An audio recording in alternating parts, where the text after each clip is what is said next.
deep. You're Ken Kell. You're the hockey guy. I go, I don't know anything about this stuff.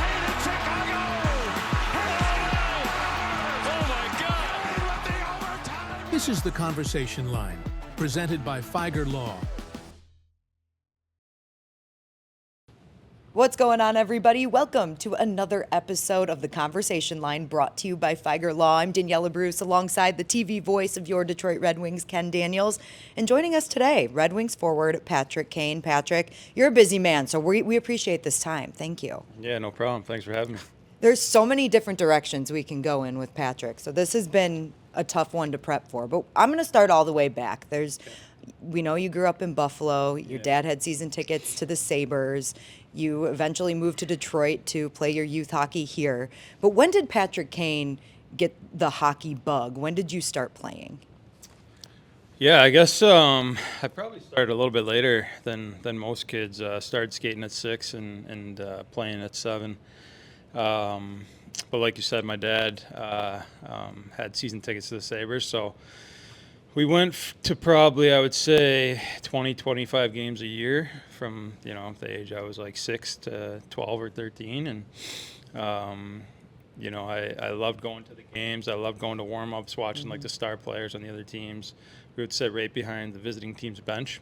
So I got to like lean up, kind of hear what the players were saying, look over the side of the bench, see all the different sticks, which I loved doing. And one of the things we really loved doing back in the day was we'd buy mini sticks at the game. We'd grab some napkins and ask for a roll of tape from the equipment manager on the visitors bench. We'd tape up the napkins into a ball, and we'd go play mini sticks in the hallway.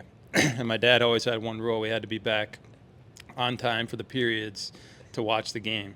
So one game I went with my buddies or something, and we just kind of blew it off, right? We played mini sticks the whole period upstairs, like didn't even come down. And my dad was like, "Were you on time for the periods?" And we were like, yeah, we were on time. Little did we know he was watching on TV. He could see behind the visitors bench 4 empty seats there. So we got a little bit after that. After that, we were on time for every period. But just some of the fun things we like to do back in the day at the games. We can talk about bag skates, which means you work really hard at practice and coaches have you practice. But your dad had a different bag skate, so to speak, carrying the bag, but you had to work on something. So from an early age, you had a bag skate, but tell us about it. Yeah, so I would, my dad would carry the bag into the rink or the hotel or wherever we were going, and I had to take my stick and like an orange hockey ball or something and stick handle the whole time he was carrying my bag. So that was the rule. Like he got to carry the bag, but I had to stick handle. So I thought it was great, right? Like I love stick handling, going into the hotels, up and down the stairs, whatever, things like that. And I actually remember I was in London playing, and we played a game in Erie, and there was like 100 people that came up from Buffalo to watch the game. So after the game, have a big game or whatever, I'm saying hi to everyone, really excited to see everyone. And, back then, you had to carry your bag to the bus. So I bring my bag out, put my bag down, say hi to everyone. And my dad's like thinking like he's going to help me. So he picks up the bag, carries the bag to the bus as I'm saying hi to everyone, and someone screams out. We still don't know who to this day, but someone screams out, "The old man's still carrying the bag." So we got a kick out of that. But it was all just, me stick handling. It even if there was any type of traffic of people walking, I'd be stick handling in and out of people, like putting it through their legs. Like sometimes I'd miss, hit their legs. They'd be tripping over the ball, things like that. But always working on the stick handling. My dad carried the bag. It would be great to know if there's anybody out there that has a memory of this little kid somewhere at a hotel and stick handling, and it was now Patrick Kane, to come to find out it was you.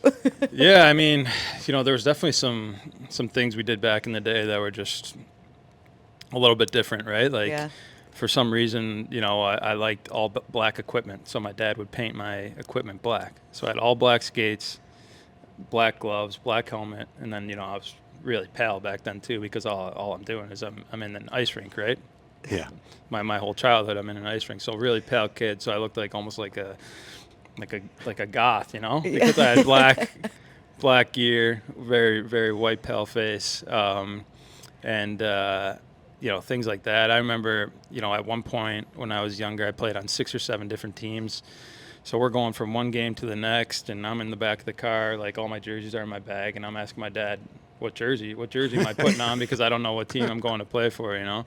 And there's like certain videos where, you know, I have like half the equipment on from one team, and I'm playing in the jersey of the team I'm playing for at the time. So, you know, and for me that was fun, right? Like I loved playing hockey.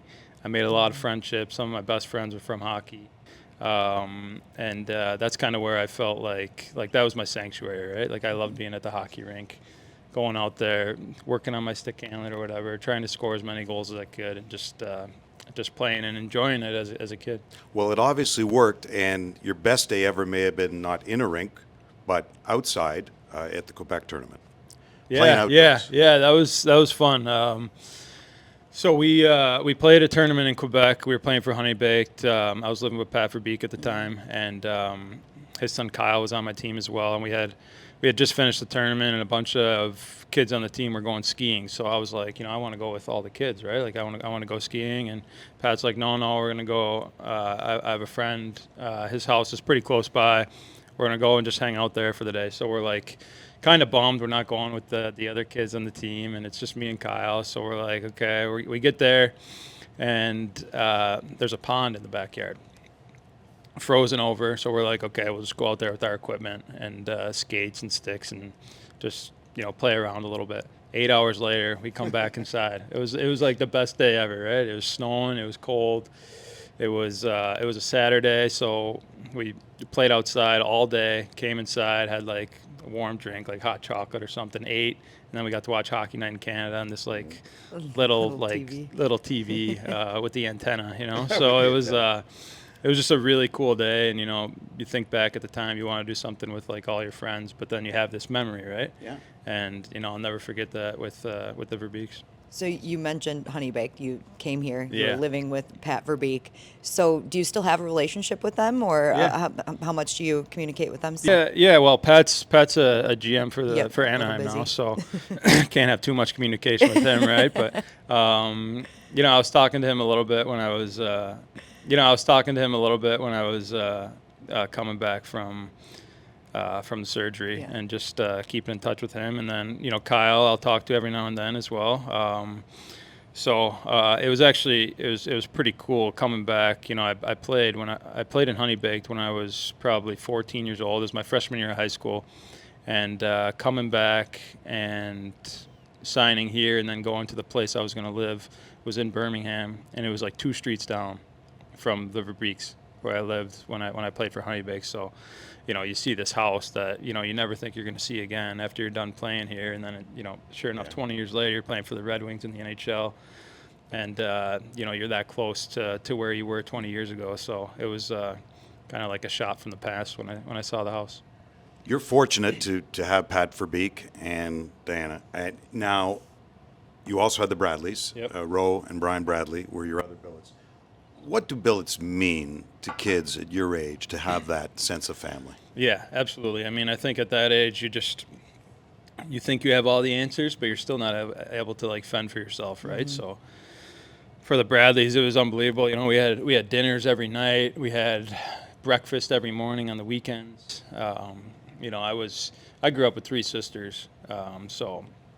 You know, obviously I wasn't the toughest kid growing up. And then you go and live with the 3 boys at the Bradleys, and there's like fights over the video games, after ping pong games, like basketball. Everything was just totally different. But I think it helped me, you know, grow up a little bit and become more of a man. So it was good for me. And no, they were great. I mean, actually, Vinny Bradley played on my team at Honey Baked. And then the next year I was coming to the U.S. program. Someone left, so I actually didn't make the team at the start, and they invited me later. And, you know, I decided to go, and I didn't really have anywhere to live, so the Bradleys were thinking, okay, well, you know, you played with Vinny last year. We'll take you in for a couple months until you can find a place to live. And ended up working out that I stayed there the full 2 years, so it was great.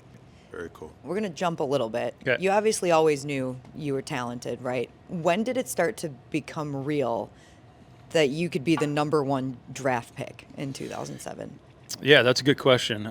So for me, I was I was on the U.S. under-18 team, and I saw Eric Johnson. He was my year. He was on my team. He's an '88, and he got drafted first overall from the U.S. program. And then there were some other guys on the team that got drafted, and I'm thinking, like, I'm just as good as these guys or better, And I remember going into that summer. It was my next year was my draft year, and the rankings had me like third or fourth round, and I'm like, okay, it is what it is. Maybe they're scared of my size, whatever. And I have a really good start to the season in London.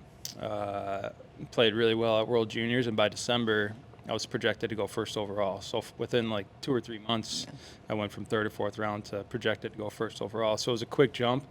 And I mean, at that time, there wasn't as much attention on the draft as there is now. But, still, you're getting drafted to the NHL. And, I didn't know any better about, cities or what team I wanted to go to or anything like that. And fortunate enough, Chicago had the first pick and decided to take me. And it was, I remember going to the city the day after I got drafted, and I was going to go to Wrigley and throw out the first pitch and sing the 7th inning stretch. That's nerve-wracking. Well, and the traffic and the amount of people, I was so overwhelmed. Like, I was like, I don't know if I can do this. Like, I'm 18 years old. Like, I don't know any better. And, fortunate enough. How'd you throw? The throw was okay. It was maybe a little outside, but we didn't bounce it. So how was the singing, though? The I would have been more nervous for the singing part. I got to sing it with my former coach, Denny Savard, who was a great player himself. And he made it really easy on me. He did most of the work, so it was good. But that was the first thing I did, in Chicago. So I was really, really overwhelmed.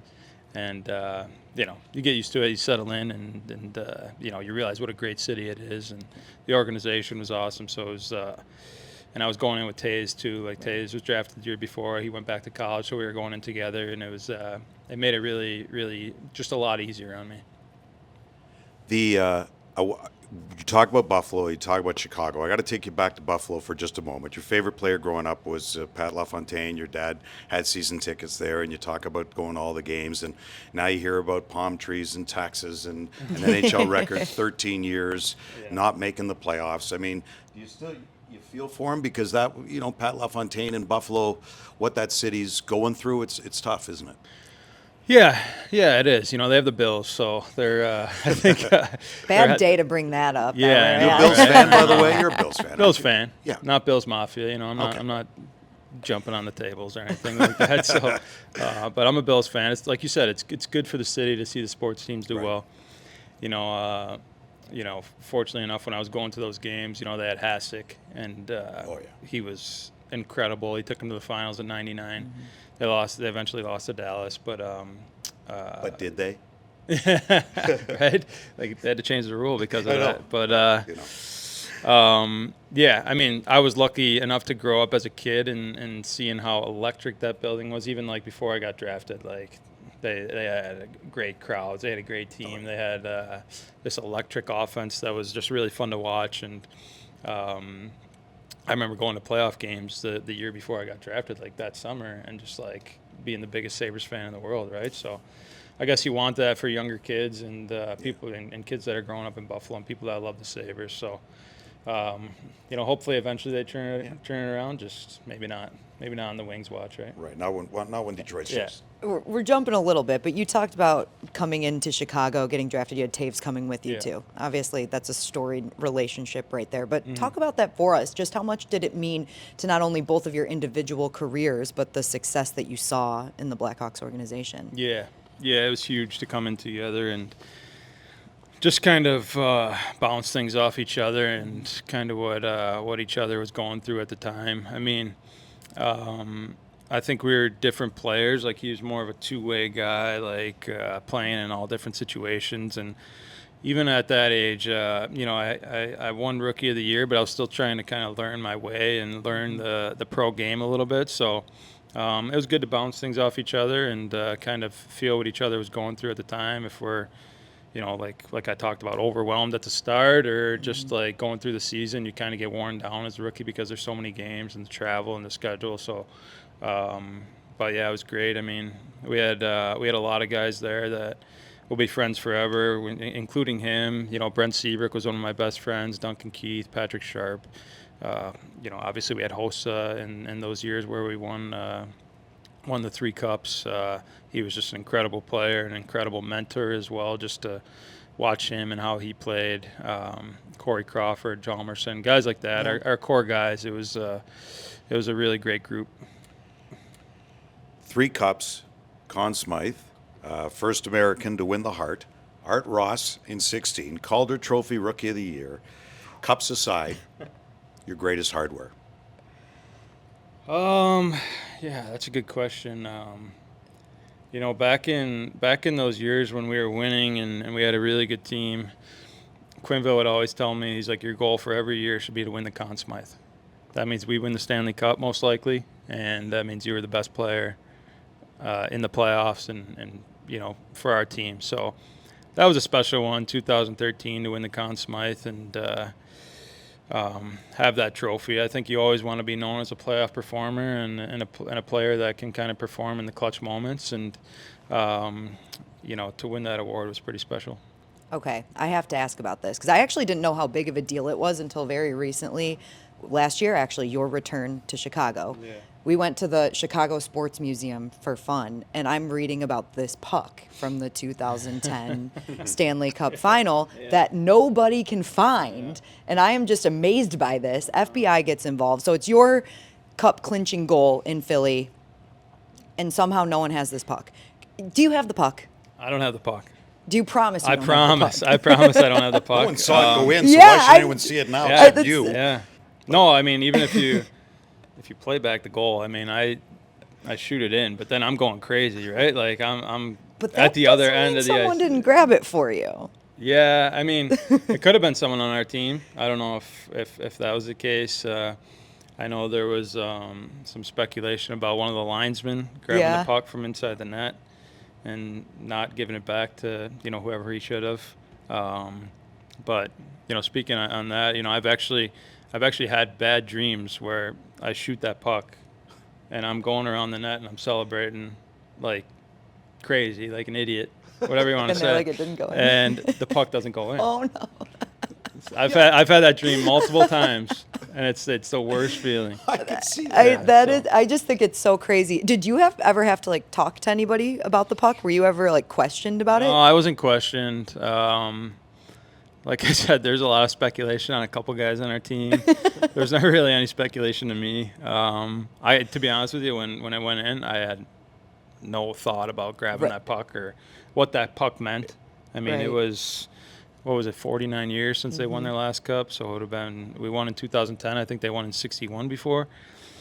So it was a long time. I think everyone wanted it. You know, Harry Carries was big into trying to find the puck. And, you know, they did some funny things too. I think they blew up the ball that Steve Bartman caught, and that's in there too. They like that stuff, you know. So, but it was always, you know, even to this day, everyone kind of wonders about the puck, where it went, and who has it, and just kind of hope eventually it'll show up. I'm invested. Someone's got it. Eventually they'll come forward, right?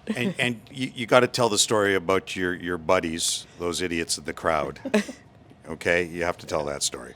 Yeah. So, you know, obviously it's the possible cup clinching game. So you want to get all the people there that mean a lot to you. And, you know, one of the greatest things about winning is kind of seeing them after and them come on the ice and how exciting that is to see your family in such a big moment. But I remember after I scored and then the celebration with the team, and then, you know, everyone's like, did it go in? Did it go in? And, you know, we didn't kind of know. And then they confirmed it was a goal. Then we had another celebration with the team.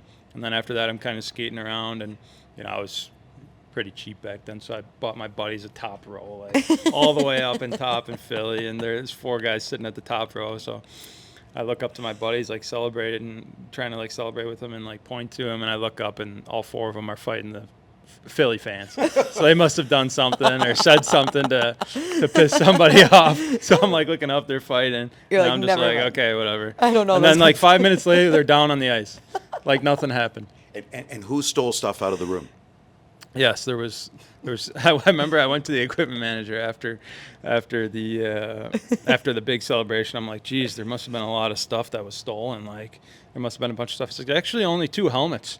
And my one buddy walked out with it in his shirt, like walking out, and the other one walked out with it on his head. Were they your like Chicago helmets, or what helmets were they? Yeah, it was Adam Burrish and Colin Frazier. They could have done better than that. Yeah, Well, I know. They actually, you know what?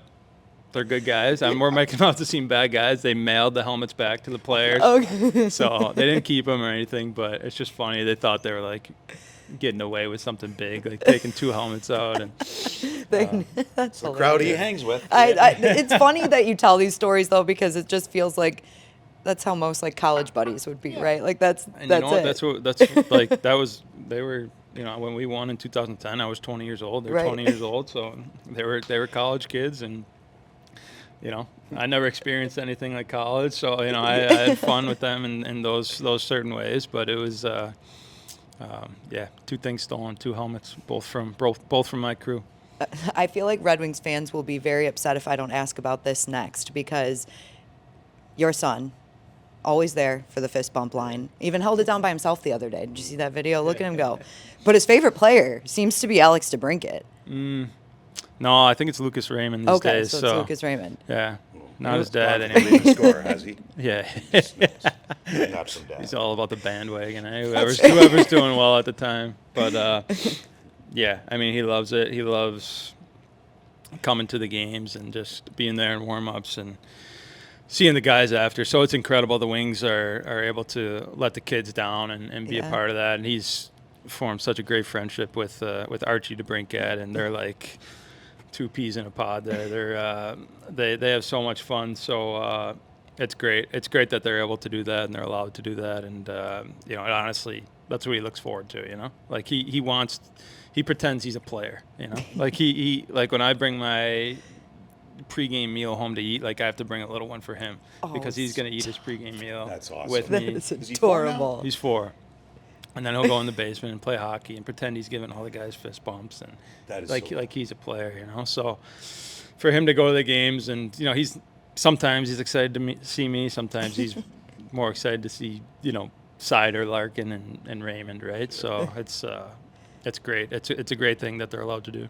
Well, it's sort of what you were doing when you were in Buffalo and trying to get close to the bench and you know and watching the guys. Yeah. It just, and when you're in Chicago, how did your relationship begin with Alex? Yeah, you know, we weren't like super close his first year there, and then I think like just one thing kind of led to another. We started working out together. We went to the summer camp together in Florida. We started playing together a little bit more, and our chemistry really took off. Like we're very like similar in what we want to do off the ice, and you know, just kind of really grew fond of him and hanging out with him. And then, you know, I think when you have that great friendship off the ice, you want to play with that person on the ice and you want to do well with them, and that chemistry builds. We had another guy with us named Dylan Strome who played with Alex in Erie, and I just, you know, it was really fun hockey playing with those 2 guys, and our chemistry off the ice really led to what we were doing on the ice too. I do want to follow up. You mentioned that your son, he plays like in the basement for fun. Have you gotten into the serious hockey with him yet? Like, is he on the ice at all yet? Oh, you know, he's probably been on the ice maybe like 10 or 15 times. He gets a little bit better each time. Like he's skating by himself a little bit now, and I think the big thing the other day we had the holiday party here, and he was on the ice and he was starting to stand up by himself. Oh, so that was yeah. a big step. We're taking it slow with him though. Standing up by yourself, that's even more than his first steps walking, right? I mean, to you. Yeah. He's standing up on ice. I was jacked up. I was excited about it. I was like, he did great. He did awesome. Yeah, he stood up by himself. And I was like, oh, okay, that's kind of cool, I guess. Does Archie skate? So do they? Yeah. Archie's same type of thing. Like Patrick's maybe a year and a half older than Archie. Yeah. So, you know, Archie's like similar type of stuff though. Like he's trying to stand up by himself. And I remember we threw a puck out there, and they're like, you know, we're like, you guys got to skate to it if you want to play with the puck, and they're trying to skate with it to it, fall, then they're on the ice whacking each other. It just turned into like mayhem out there. But it's fun to watch their friendship and like how they like to do things together, right? Did you put more pressure on yourself this year? You know, there's 4 nations, and Bill Guerin came and told you personally about that, and obviously disappointed. Can you talk about that?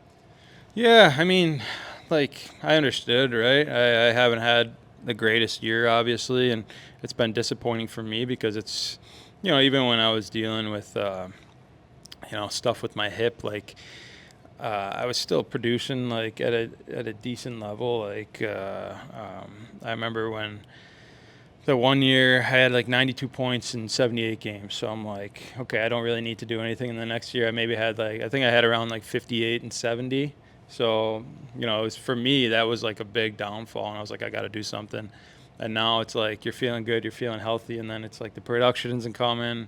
You're not playing as well. It's been frustrating. So, you know, at the same time, like you wanted to play for Team USA and you hope they take like the whole picture and not just like a little sample size of the season. But I understood. I mean, they're building the team and they're trying to build their best team. So, you know, wish them all the best. Obviously, I was happy Lark's made and hope he does really well over there. I know he will. But definitely you get that opportunity to play best on best. You want to be part of it, right?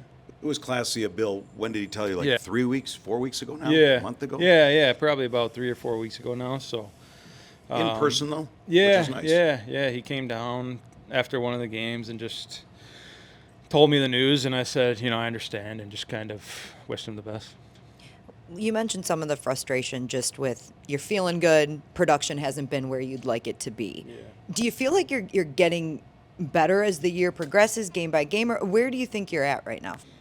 Yeah, I mean, listen, you can look at, you know, the past year and say, like, you know, obviously I came in and there was so much excitement to be back and like playing, and you kind of ride that adrenaline. You know, this year coming in, I think, you know, maybe you expect like you're gonna be in a lot bigger role, right? And it's kind of been the same, and it's like, you know, you have to deal with that a little bit, which is fine. I mean, we have some guys that are playing at a really high level too. And then, you know, you look back, it was like you don't have a great start to the season, and there could have been pucks that went in here or there. Then all of a sudden, you know, I have the upper body injury, and it's like, you know, maybe I wasn't feeling good like a few games before I took the games off. And then after you come back, and it's like, you know, once again, you're playing with that adrenaline, and it's fun to be back playing again. And then, you know, you look at the games and you say, you know, I hit the post here, I made a pass here, I could have scored here, there could have been some production here, right? So I think lately it's been better, like the past few games, like getting chances and opportunities. So just got to build off it. I think the biggest thing is to stay confident in yourself and know when you get those opportunities, like, I'm going to go into the game Wednesday, and I know I'm going to get an opportunity to score, right? So I got to score. Like, I got to put that puck in the net. And, you know, control what you can, and just try to keep it. Like, last game was better, you know, against Toronto. Like, I had some chances, I had some looks. You know, our line was playing well together, with Copper and DeBrincat. So just got to build off that. And, you know, we got 52 games left, so we can turn it around here. It's in to be coming. Toronto, I thought, was your best game, really. I mean, the chance that you did have. The hip, and I don't want to dwell on it, but that's all good, considering how many went through hip resurfacing and couldn't. The way you are now in year 2 is pretty good, right? No issues whatsoever. Yeah, and like I said, that's a frustrating thing because you feel good. And that's, I shouldn't say frustrating because it is a positive. Like, it's a positive that, you know, my body's healthy, and, you know, do I have to take care of it every day or two to stay on top of it? Yeah, but it feels good on the ice. So that's like the most important thing. And yeah, no issues really with the body at all. So happy with where I'm at. All right. Oh, It's time. one-timers? One-timers. Rapid fire questions. Nervous about these one-timers. Don't be. They could be. I understand why you'd be nervous for these ones, though, not the tough ones. You kick it off. You start. Me? Okay. Yeah. Most famous person outside of you in your phone? Outside of you. In my phone? Oh, man, that's a good one. Charles Barkley? Ooh, That's a good one. Yeah. Do you talk to him often? I wouldn't say often, but, you know, maybe once every 6 months. Would he answer if Yeah. you called him? Are you guys gonna make me call? No. him? Okay. No. I would hope so, but maybe not. Who knows? He's a busy guy. Okay. He'd at least get back with a text. Hey, what's up? Yeah. All right. 2 biggest pet peeves. Jeez, what would a pet peeve be? I think probably when someone's late. Okay. Right, Kenny? There you go. Someone's late. um, Tardiness. Yep. You know, this is kind of like a silly one, but it comes to my mind right now. I think when we get scored on and guys come back to the bench and they want to get off the ice, it's like you get scored on, like let's line up at center, like show me you want to get back out there and get it back, right? Right. I like that. So it's kind of one of the things that I think a lot of players do, but I don't know. I feel like I was kind of taught, especially in the Chicago days, you get scored on, line up at center, and if we take you off the ice, we take you off. Yeah. So I like that one. Who gave you the nickname Showtime? Showtime probably came from my dad. We used to play pool in our garage, and he would call himself Showtime when he would make shots in pool. So, and then I probably gave it to myself because after, I think we were playing Minnesota, and I scored a goal in playoffs, and I was screaming Showtime after I scored, and then I think it was Brian Inglam was in between the glass, and he said, "Did you just say Showtime?" And I was like, "Yeah," and then it became like a big thing, right? So, kind of took off from there. Okay. I don't have one ready to go, but I bet you Ken can have a couple ready to go for you. But if we do ask you about a goal you scored or were to show you a picture of it, can you recall exactly what game it's from and when you scored that goal or how the play developed? Like if you showed me a picture. Yeah, or something from named it? a goal for you, would you be able to tell exactly Yeah, what I happened, think you so. think? Yeah, let's try It's a one. lot of goals. Should be more. Well, maybe. And by the way, we talk about top Americans. You're 2 behind Joe Pavelski, I think, for 5th. And people will sometimes look at the list and they'll put Brett Hull on there. Well, Hull's not American-born, right? Yeah. He's not American-born. Right. So you're 2 behind Joe for 5th. Yeah. You'll get there. Who was your first autograph? Had to have been one of the Sabres. There was my dad had, he had a dealership growing up, and he had like every now and then there would be a radio show come in and they would have a guest. And there was a guy named Reuben Brown who was a offensive lineman for the Bills. So it might have been him, like, because I probably went and watched the radio show and got an autograph from him. So maybe an offensive lineman from the Bills back in the 90s, Reuben Brown. Geez, I thought it would have been a hockey person. Yeah. Look at that. If you weren't a hockie player, what would you be? I'd probably be working at the dealership, working at the car dealership. But he doesn't have it anymore. No, I would have had to find a job myself at some dealership. Okay, wait, I've got one. Okay. That's what I was doing. All right. Okay. March 16th, 2013. Oh, you're telling me the date? Yeah, and I'm going to tell you, I'll tell you, March 16th. Oh, it was, okay, the Okay. nickname of the goal that is used on the NHL.com is Saucy Spinorama. Oh, okay. Yep. I got that one. That was that was St. Patty's Day in Dallas. Yep. Spinorama backhand. I think he made it like 7-1. Like goal didn't mean anything, but it was remember that one. nailed I the remember score. I remember after the goal, Jimmy Hayes was on the back door, and he's like, I was wide open back door. And I look at the clip, and he's like, not open at all. He's covered. So I'm like, buddy, like I had to shoot it. See? There you go. I thought he'd remember. Okay, just a I couple picked more that before one we because wrap. a 7-1 might be one Oh. you might Yeah. might have put in the Might have put in the back of Yeah. Best pump-up song. Or if Gotta you- be Okay. something like one of those EDM songs. There was one called "Calling," "Lose My Mind" by Swedish House Mafia. So you probably don't know that one, but I know Swedish House yeah, Mafia, but yeah. So. And if you're driving to the rink, Yeah. silent, or yeah. do you no, listen? No, we'll play some. Usually we'll play like the EDM music to try and Okay. get jacked up going into the rink. But from now on, you just listen to the Conversation Line Yeah. podcast. That's it? This podcast is not going to jack me up at all. Maybe other episodes. No, I'm just kidding. yeah, not listening to myself. Maybe the Datsu one. You say we. Do you drive to the rink with somebody every day? Oh no, No, just I you? just drive by myself. Okay. Yeah. All right. Okay. All right, last one for you. We'll let you go. Craziest superstition you've ever seen? Good one. Brent Seabrook was so superstitious back in the day. I remember he went through his number was 7, so he would do everything in like 7s. And I remember going to the rink. He's eating these like Hershey Kisses. And I'm like, "What's up with the Hershey Kisses?" He's like, "I got to eat 7 of these before every game." Like, can you imagine having 7 Hershey Kisses before the? You know what I'm thinking? Good thing he wasn't 88. Yeah. He probably did bury 88 at some point, but yeah, he had some crazy ones. You know, don't? guys do things when they look at the clock, right? And Yeah. they do everything like to a certain time. Like, I can't do that. You don't have any? No, I mean, you'll have rituals and different things you do, or if, you know, something's not going the way you want, maybe you switch it up a little bit, or if things are going well, you kind of keep it the same, but no, like, crazy superstitions. Well, when you start scoring, again, as you usually do, and pile up the points, this is going to be a weekly event. Yeah. Yeah. I know, Oh. right? Maybe Maybe this will get me going. Kane- The This is gonna get me conversation going. line Conversation bump. line. Oh, yeah. That's what it's going to be. Love that. You watch. He's going to get red hot now. I'll You'll get. see. If I get hot, I'll give you guys credit. Okay. Thank Love you. that. right. Appreciate it. Well, thank you for your time. We appreciate it. It's awesome. fun. Thank you. Thank you.